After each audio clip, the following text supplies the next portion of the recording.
আসসালামু আলাইকুম ভিউয়ার্স, কেমন আছেন সবাই? আশা করি সবাই ভালো আছেন। আজকে আমি লোটে মাছ ভুনা করব। প্রথমে আমি লোটে মাছগুলোকে ভালো করে বেছে কুটে পরিষ্কার করে ধুয়ে নিয়েছি। এবার একটা পাত্র নিয়ে নেব। পাত্রের মধ্যে আমি পরিমাণ মতো ময়দা নেব। আর ময়দার মধ্যে আমি দিয়ে দেব হলুদ, দেব লবণ, আর দিয়ে দেব লঙ্কার গুঁড়ো। দিয়ে ভালো করে আমি মিক্সড করে নেব। এখানে ভালো করে মিক্সড করা হয়ে গেছে।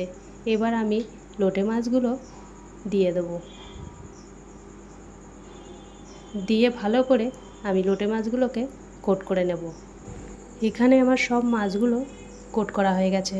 তারপরে আমি গ্যাসটা অন করে একটা কড়াই বসিয়ে দেবো। আর কড়াইটা গরম হয়ে গেলে তার মধ্যে দিয়ে দেবো তেল। তেলটাও ভালো করে গরম করে নেব।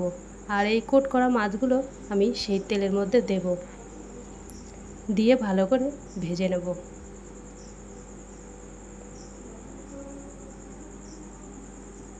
এখানে আমার সব মাছগুলো তেলের মধ্যে দিয়ে দিয়েছি।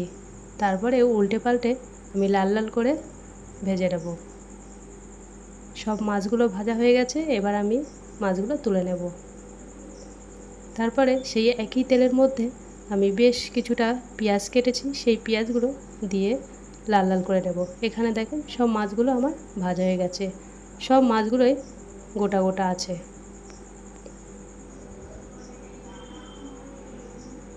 পেঁয়াজগুলো এখানে লাল লাল করে ভেজে নিয়ে তারপরে আমি দিয়ে দেবো এর মধ্যে আদা রসুন, আর এখানে দিয়ে দেবো টমেটো সস। দিয়ে আবারও একটু কষিয়ে নেব। কষানোর পরে এর মধ্যে আমি দিয়ে দেবো পরিমাণ মতো লবণ, হলুদ আর ধনিয়ার গুঁড়ো। সব মশলাগুলো দেওয়ার পরে আমি আবারও একটু ভালো করে কষিয়ে নেব। কষানো হয়ে গেলে তারপরে আমি এর মধ্যে অল্প একটু পানি দেব। দিয়ে আবারও একটু ভালো করে কষিয়ে নেব, যাতে পেঁয়াজগুলো ভালোভাবেই নরম হয়ে গলে যায়। তারপরে পরিমাণ মতো পানি দিয়ে আমি পানিটা যখনই ফুটে উঠবে তার মধ্যে মাছগুলো সব দিয়ে দেব।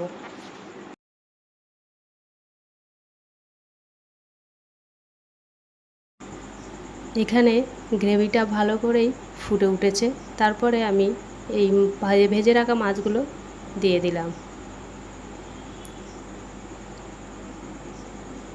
তারপরে আবারও একটু ফুটে উঠলে আমি দিয়ে দেবো ধনেপাতা কুচি। এখানে আমার লোটে মাছ ভুনা পুরোপুরি তৈরি হয়ে গেছে। এবার আমি গ্যাসটা অফ করেই নামিয়ে নেব। তারপরে আমি পরিবেশন করে আপনাদেরকে দেখাচ্ছি। দেখেন কত সুন্দর হয়েছে। সব মাছগুলোই একদমই গোটা গোটা আছে, আর খেতেও অনেক সুন্দর হয়েছে। ভিডিওটি ভালো লাগলে অবশ্যই সাবস্ক্রাইব করে পাশে থাকবেন। আল্লাহ হাফিজ।